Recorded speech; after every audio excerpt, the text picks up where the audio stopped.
How do you feel about the industry in London? Industry in London? Musical industry, culture. It's good. No, let me go. It's good. It's healthy. It's strong. There will always be politics.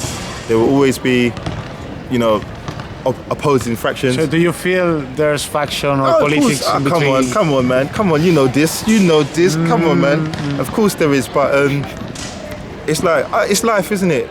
A battery has a plus and a negative. A plus and a plus doesn't make energy in the battery, so you need the light and the day. Yes. Dark and light. So completely. for a whole day, you know what I mean? You need the nighttime and the daytime. So yeah. I suppose there is fractions. Sometimes it brings out the best in people. Sometimes it brings out the worst in people. Personally, artistically, and as long as the music benefits, then I guess at the end of it, it's all worth it. Good, yeah. Yeah, it's all worth it. As long as you don't get too bogged down into the politics of things. Try and be your own master of your own destiny, I would say. And be aware of the industry. The industry, it's like life in the world, man. If you're not ready and armed, it can hurt you. So you need to bring up your threshold, and maybe whether you have to go to university or college to study so you know certain things. Take out the best of your own and don't harm others. Yeah. And then just improve on your weaknesses, and you know what I mean. And then refine your strengths. And then that will be, hopefully you'll find your way. How many years have you been producing? Woo! Jeez! How many years? Wow. Your first, my first... No, I'm gonna do this. And a tune came out, not a complete tune, but a sound. A sound. Yeah. Could be this. I would say, I'm actually counting 22 years now. 22 years. 22. So how old are you? You see, that leads it to the other question now. Yeah, I'm in my 30s now, early 30s. So I made my first song or first composed track when I was 11 years old or 12. Very young. 11 years old. Yeah. Very young. So, and my first instrument I played, I started learning, I was 8. Never stopped. 7. Never stopped. I've had gaps and, come and go. Come and go. But music always consistent. I can't leave music. I've tried. Your name is completely about music. Yeah, I've tried. I've actually tried to stop it because from your previous question, where you're taking the industry too much, you're taking the literal industry too much, and you forget why you're here because you're wrapped up in the politics. But then you forget when you was 11 years old, you didn't know about politics. You just knew about what made you feel good when you made the song, or you and your friends just rapping in the corner. There was no politics. And once you get that energy, for all artists, you just forget the politics and you're in the booth and you're just making the music. It's about the music. It will serve you back. It's just you just gotta sieve your way through it, man. How is your process in production? Do you begin with an idea? You begin with a beat? I'm random. I couldn't really tell you. My process is, I could be here right now humming a melody and it stick in my head, and then I might go home, put the melody down, and then build around that. I used to start with a drum beat first, but then I found that kind of restricts and dictates where your composition goes, and that's good if you're following a brief. But if you're in the creative process, I guess there is no kind of brief if you're just making tunes. But if someone says, make me a house tune, then I know, okay, 4/4, you know what I mean? So then that's a process. It's brief. You know what it can consist of. But if I'm free producing, I'll call it. I'll start with chords first. I'll just mess around on the keyboard, try and get a riff, try and get some melodies.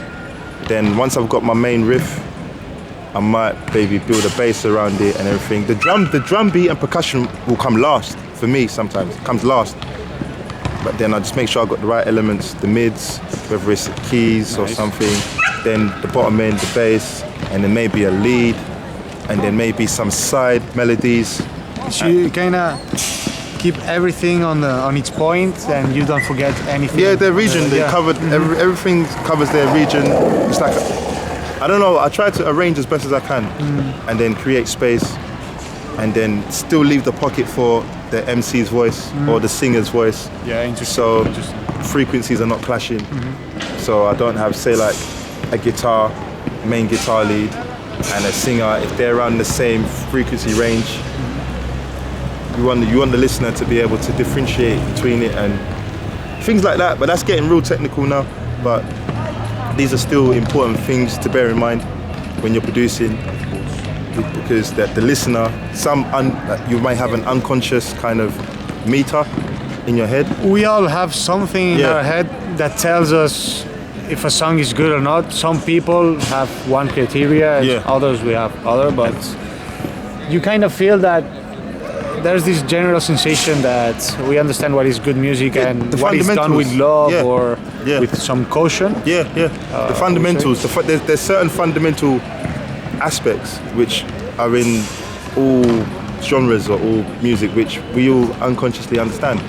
So hence why you would know if something's good or that it needs something, it doesn't feel right. Or even if you're not a producer, even if you're not like musically like up there or a professional or whatever, you've been listening to music all your life, so your ear's been trained. That's why there'll be some, you know what I mean, there'll be some people that are not musicians but they've been listening to gospel all their life, so their ear's been getting trained. So their level of hearing may be that of it's higher. Because it's been getting trained. It's just higher. So that's. If you go to, I don't want to say dumb clubs, but I feel like there's like these clubs with just pop music that everyone knows. You're not training, you're just keeping it like happy. Yeah, it's a certain level of hearing. But then, do you know what though? I used to be angry at those lot, like that type of listener, but you can't be angry at them because if that's what they like and if that's their level of hearing, you can judge. That's their level of hearing. It's just like there are levels to it. So if someone's at a level 5 of listening to music, they'll critique it a lot more detailed than a level 1.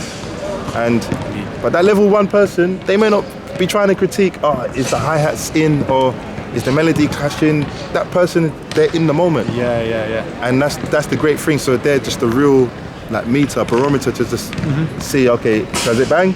Is it gonna bang on level 1, or am I gonna go to some musicologist to see whether they can decipher it?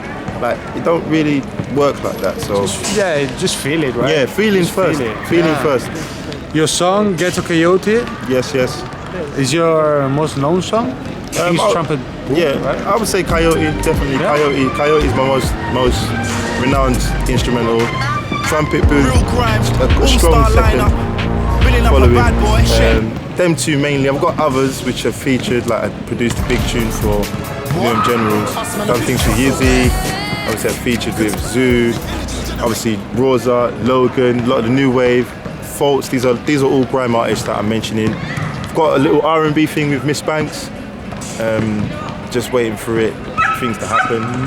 And I would say Ooze, which is an instrumental that Zoo was MCing over last year for Liverpool on BBC. That went off. Would you like to work with some Spanish artists that you know? Maybe it's very difficult if you are from UK, London. There's a lot of music. It's not difficult, really. It's the internet, isn't it? So obviously I don't understand Spanish.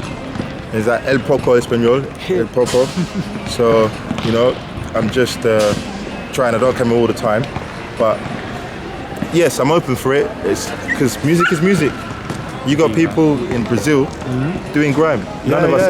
We don't understand Portuguese, but they have lots of energy. We understand energy, which is like it has its own language. It's its own unique language, which we all understand. So to answer your question, Spanish. Why not?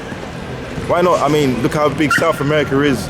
That's why I'll be insane to exclude the South American, Latin, Spanish, Mediterranean audience just because of I don't understand the spoken language.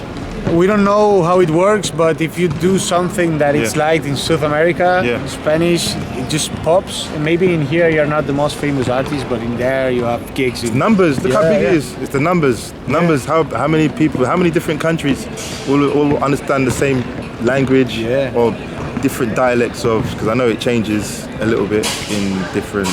Like in Brazil it's Portuguese, and then Argentina will be Spanish, and so on and so forth.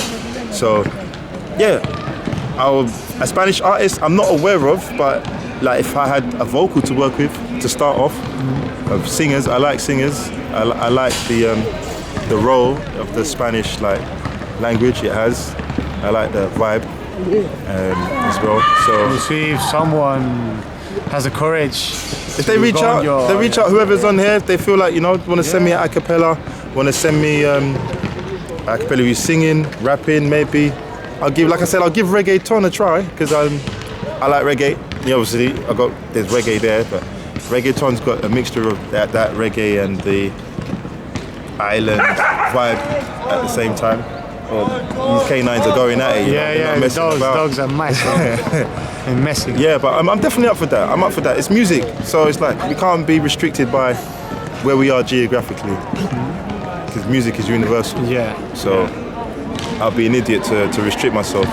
Man, just have to keep trying, and man. do our thing with our influences, what we like.